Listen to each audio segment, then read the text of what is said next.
Assalamu alaikum wa rahmatullahi wa barakatuh. May the peace and blessings of Allah be upon you all. Abdullah Oduro. Many of us have heard, mashallah, the lectures that we've had today and the lectures that are going on throughout Dallas and throughout America. You know, the trials that we have been facing, whether it's internally or externally with the family, or whether it's not being able to go, that is going on with the masjid closing, and many things that we are facing now. It's important for us to remember what has taken place in the past in our lives, whether we are young or old, whether we are those that have known people that have faced afflictions and trials and tribulations, or whether we may be from those people that have faced some internal struggles, whether it's struggles in belief in God, whether it's physical struggles, whether it's struggles, as I mentioned, that other people have faced. Wallahi, in these times, it's important for us to understand that Allah subhanahu wa ta'ala is well aware. And I know that we've heard this many times from me, from other people of knowledge. You probably heard it 5 or 6 times today on many different people on lives, such as myself. But that's exactly what it is. It's so important that you cling to Allah subhanahu wa ta'ala. And I want to use this word cling, because, you know, in Arabic, the word is cling, which literally means ta'alluq. And ta'alluq means to hang on something, literally. And that's why we have the chapter of alaq, because the blood clot hangs from the endometrium of the uterus, from the inner walls of the lining of where the baby is held inside the mother. So when looking at this reality of clinging, where do our hearts cling to, or what does it cling to? That's the question we should really be asking ourselves now. What do we really cling to? What do we really hold valuable? Because whatever you cling to, whatever your heart leans towards, is what you hold in high value, in high regard. And that's what you will do. Your actions will emanate from you to that which you cling to. So when looking at the word, even the word aqidah, being that our hearts are like a knot, because the word aqidah means knot. So our hearts with Allah subhanahu wa ta'ala, how tight is that bond? How tight is that bond? How close is that bond with Allah? Meaning that the actions of Allah that emanate from Him, when that action happens to us or other than ourselves, what do? And whatever we do is what most of the times our hearts will push us and incline us to do. So when we talk about love of our child, we naturally love our child. But when something happens to our child that we may not like, it's very important for us to check our hearts and the way that we act. We may hate what they're doing, but we love them. But when it comes to Allah subhanahu wa ta'ala, وَلِلَّهِ الْمَثَلُ الْأَعْلَى, be honest with yourself. We say we believe in the predestination, but do we hate what He does, but we love Him? See, when it comes to our aqeedah and our belief in Allah subhanahu wa ta'ala, we love who He is and what He does. Because there are different levels. There are those of us that believe in the predestination of Allah subhanahu wa ta'ala. We believe in the predestination. We understand what the predestination is. And the actions of predestination we are ready for, and we take wholeheartedly with patience and trust. And that's what we want to talk about here, is patience and trust. When we first talk about the verse of Allah subhanahu wa ta'ala, where Allah subhanahu wa ta'ala says, after أعوذ بالله من الشيطان الرجيم, وَلَقَدْ بَعَثْنَا فِي كُلِّ أُمَّةٍ رَسُولًا أَنْ يَعْبُدُوا اللَّهَ وَاجْتَنِبُوا الطَّاغُوتَ. Verily we have sent prophets to every nation, telling the people, worship Allah and stay away and avoid the taghut, avoid those things which transgress the bounds. You see, Allah subhanahu wa ta'ala has given us many elements within the Sharia, but there are limits. And transgressing the bounds is where you go beyond those limits that He has set, the hudud of Allah. So when you do an action that is of the taghut, you are transgressing the bounds in many things. If I have transgressed the bounds and you're right, I may backbite you, I may speak badly about you, I may raise my voice at you, right? But when it comes to Allah subhanahu wa ta'ala, it's transgressing the bounds that He has placed for you. And the most important limits that He has placed is having your heart, having ta'alluq, connection, clinging to other than Him. This is the most important thing. When your heart clings to other than Him, whether it's an object or a person or a thing. So when we look at our ego and we have kibr, when we think we are better than people, when we may complain, and we complain because of what he has done, what do our hearts cling towards? So we understand firstly that Allah subhanahu wa ta'ala sent the prophets for the perfection, not the perfection, the excellence in our worship, because none of us are perfect. We're human beings. The fact that you're panicking in the beginning is human. The fact that you may be altered at certain times of the day, it's human. As I mentioned many times, the goal of you as a Muslim is to try your best to show gratitude to God. That's it. To try your best to show gratitude. That's what Allah subhanahu wa ta'ala loves. And throughout this course of life, throughout this dunya, throughout this physical sense that we're living, there will be things that you encounter. There will be things that you face with people that you love may encounter. How do you act when it's all said and done? Allah subhanahu wa ta'ala says in the Quran, كل نفس ذائقة الموت ونبلوكم بالشر والخير فتنة وإلينا ترجعون.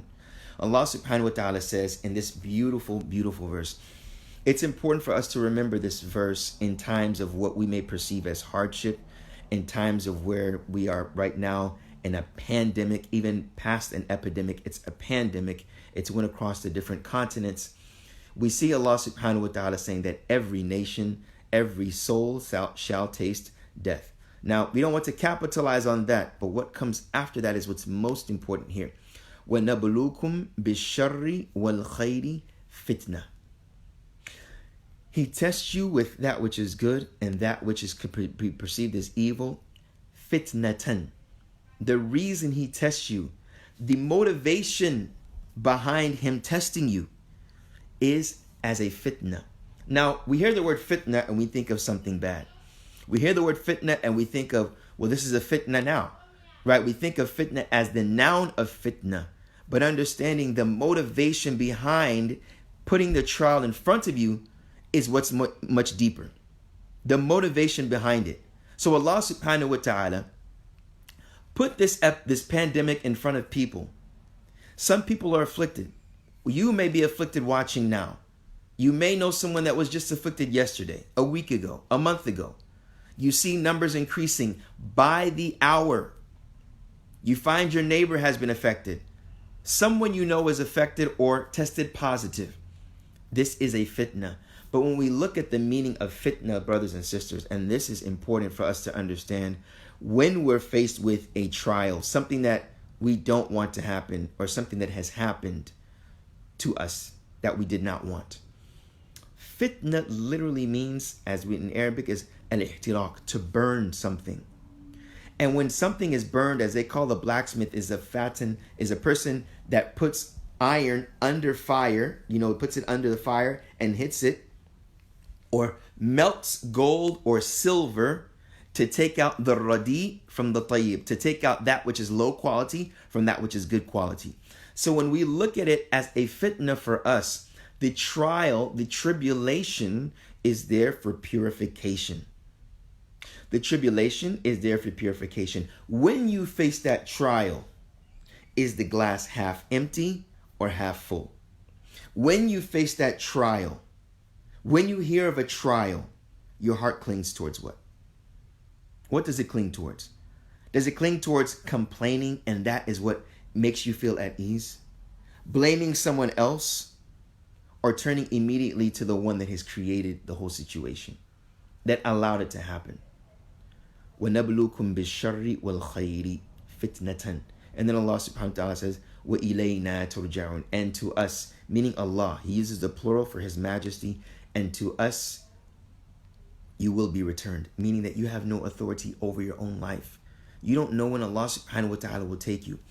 When looking at the grand scheme of things and the bigger scale and seeing how all of this is in ultimate control with Allah, I ask you, brothers and sisters, and I ask myself, or I implore from all of you, do not be fooled. Do not let this dunya fool you. فَلَا يَغْتَغُرَّنَّكُمُ الْحَيَاةُ الدُّنْيَا. Do not let the dunya fool you. How? By having your heart connected to created objects. What do I mean by that? Meaning that everything other than Allah is created. If everything other than Allah is created, means that all of these created things do not have ultimate authority over themselves. Allah has authority over it. The one that created it has its ultimate authority. That is why we don't believe that a prophet has powers of God. When one's heart connects to the creation other than the creator, by giving the creator's characteristics, that is where we could be fooled. And this is in many aspects. We say worship generically, but what does that mean? When we say worship, there are many ways of showing our worship. Seeking help from Allah, calling on Allah to give me a job, to bless me with a job that I worked hard for. When I am broke, as many of us, we see the numbers going down in our bank account. We see the numbers going down and decreasing. Some of us may have lost our jobs because of what is going on. Do we call on Ar-Razzaq, the one that has provided us with the job? Some of our children may be tested positive. Some of the elders we know may be tested positive. Do we call on Ash-Shafi? Do we call on the one that is able to cure, Al-Qadir, that is in control of all things, and he is able to do all things?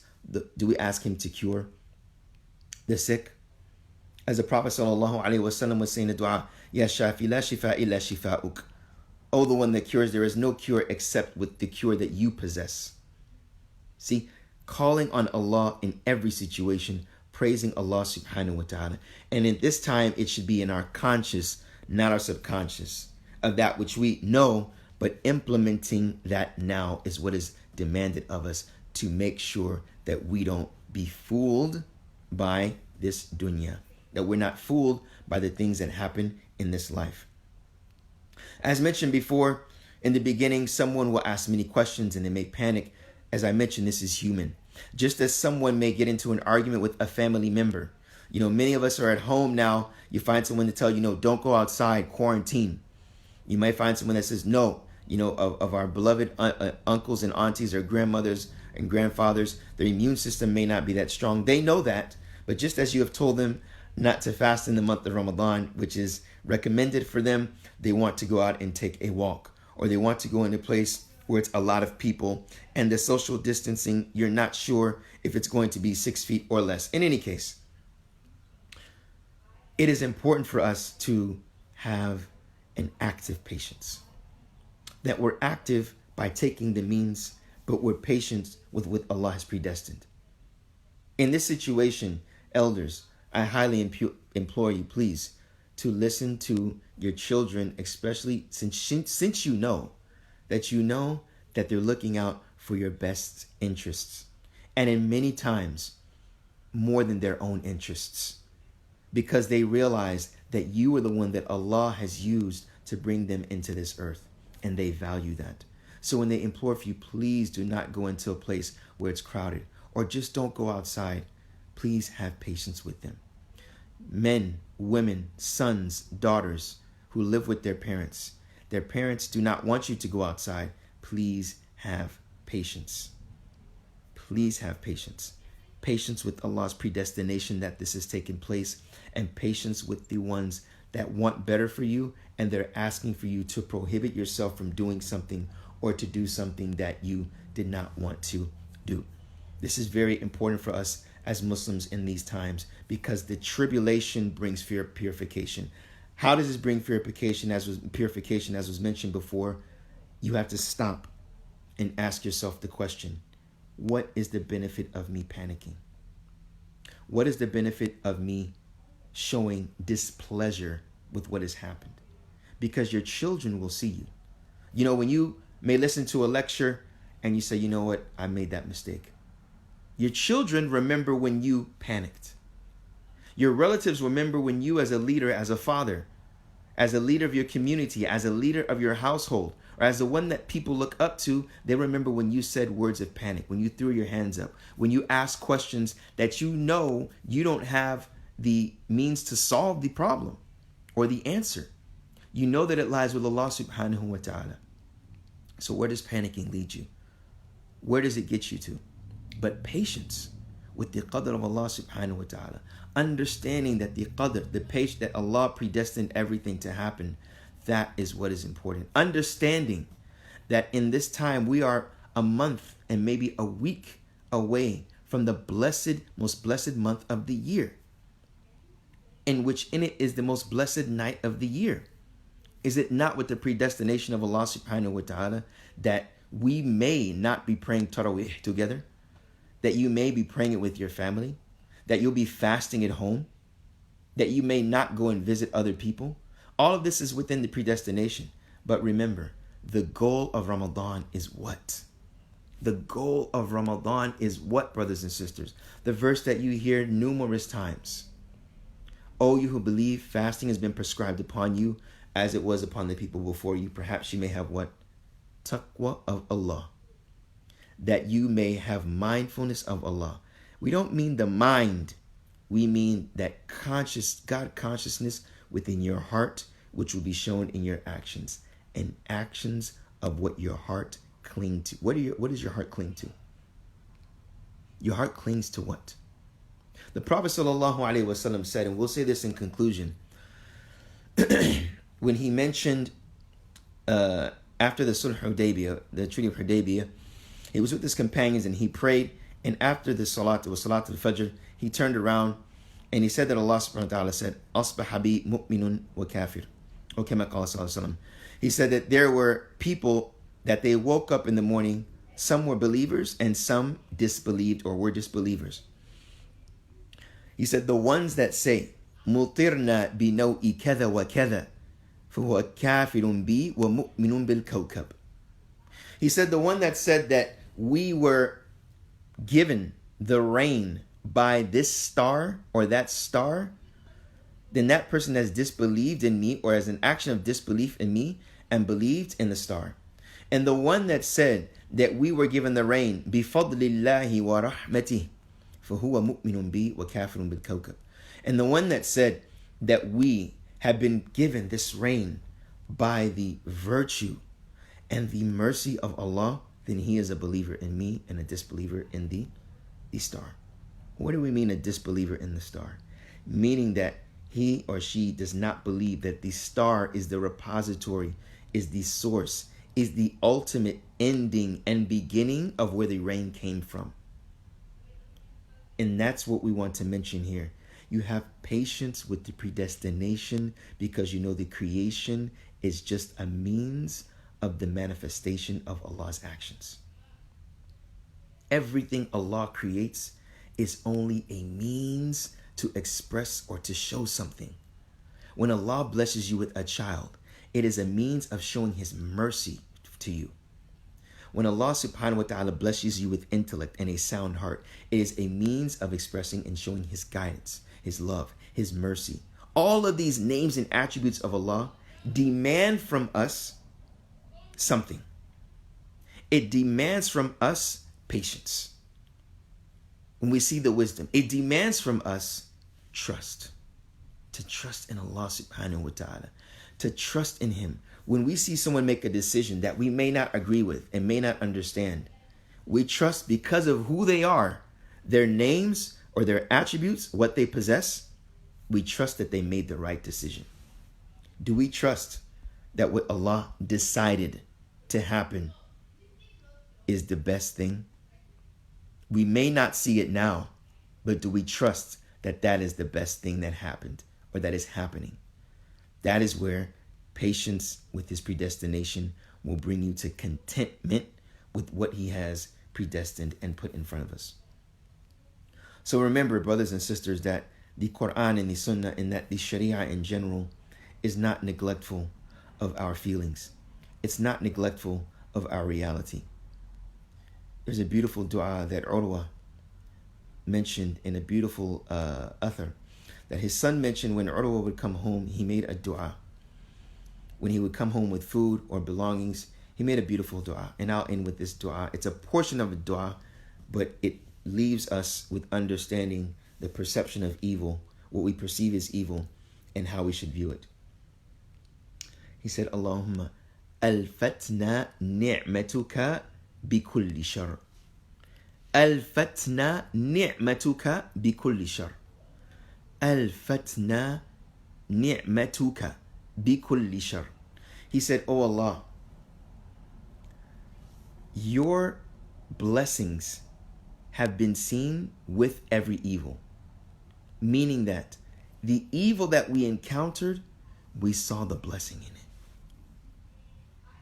That, in other words, we could say the evil or misfortune, for lack of better words, that we encountered, it was a condition for us to see the blessing.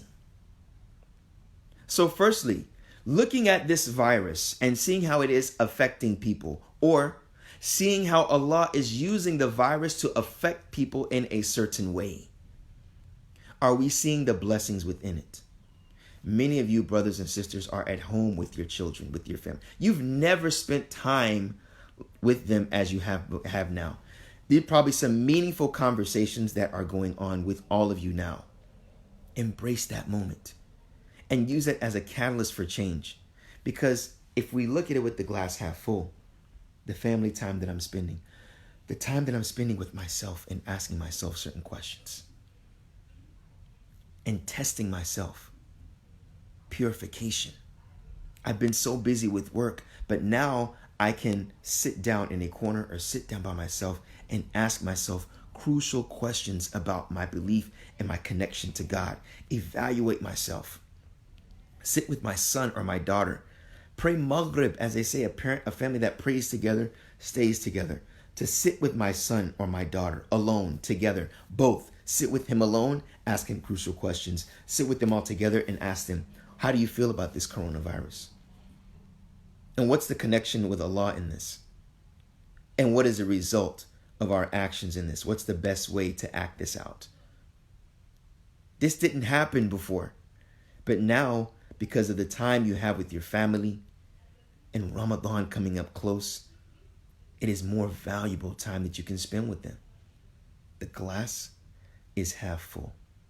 So brothers and sisters, we ask Allah subhanahu wa ta'ala to make us of those that call on him fi kulli hin. We ask him to make us of those that when we see anything that may afflict us, we say, "Oh Allah, unto you that all the good comes with you, and that all the bad, tadfa'u sayyi'at, no one takes away the bad except you, and there is no power nor might except with you." We ask Allah subhanahu wa ta'ala to make us from the Ahl al-Quran. Allahumma ij'alna min Ahl al-Quran alladhina hum ahluka wa khassatuk, the people that are from your family and from your specified people that are special to you. We ask Allah subhanahu wa ta'ala to make us of those that benefit from the Quran. We ask Allah subhanahu wa ta'ala as-sabur, to make us of those that are patient with his qadr. We ask Allah subhanahu wa ta'ala to make us of those that call on his beautiful names and attributes, and to allow these beautiful names and attributes to affect our feelings and our actions based on those feelings and beliefs that we have about him. We ask Allah subhanahu wa ta'ala to make us signs of mercy on this earth, to our neighbors, to the elder, to the youth, to the ones that are tested positive, to the ones that aren't tested positive, but as a sign of a reminder to them. We ask Allah subhanahu wa ta'ala to make us of those that take care of the blessing that he is giving us from our bodies. We ask him to make us of those that remind ourselves of this blessing and to act accordingly by eating healthy, by reminding people to sleep early, and by reminding people upon sleeping early and eating healthy to wake up in the middle of the night and to call on him to protect all of the people protect those that are suffering. We ask Allah subhanahu wa ta'ala to make us of those that if we are suffering, we are patient with his predestination, and after any misconduct that may have happened, immediately to rectify that with actions of good, such as sadaqah, such as praying, such as dua, such as telling the people of doing the good and staying away from the evil, such as reading Quran, such as crying out to him and asking for his mercy for any shortcomings. May Allah subhanahu wa ta'ala bless you all in this beautiful, beautiful, beautiful day, which is another opportunity to thank him and not another challenge to feel that you haven't been given any blessings. Wa sallallahu wa sallam wa barak ala nabiyyina Muhammad wa ala alihi wa sahbihi ajma'in. May Allah bless you all. And please remember, it is not 2 rak'at, but it is a regular salatul dhuhr. This is only a maw'idah. It is not salatul jum'ah. Stay tuned for us, as every day, roughly around 8 a.m. and 8 p.m. And 8 p.m. we come with du'as, and in the morning it is a verse of the Quran with some small reflections. May Allah bless you all. Assalamu alaikum wa rahmatullahi wa barakatuh. Thank you.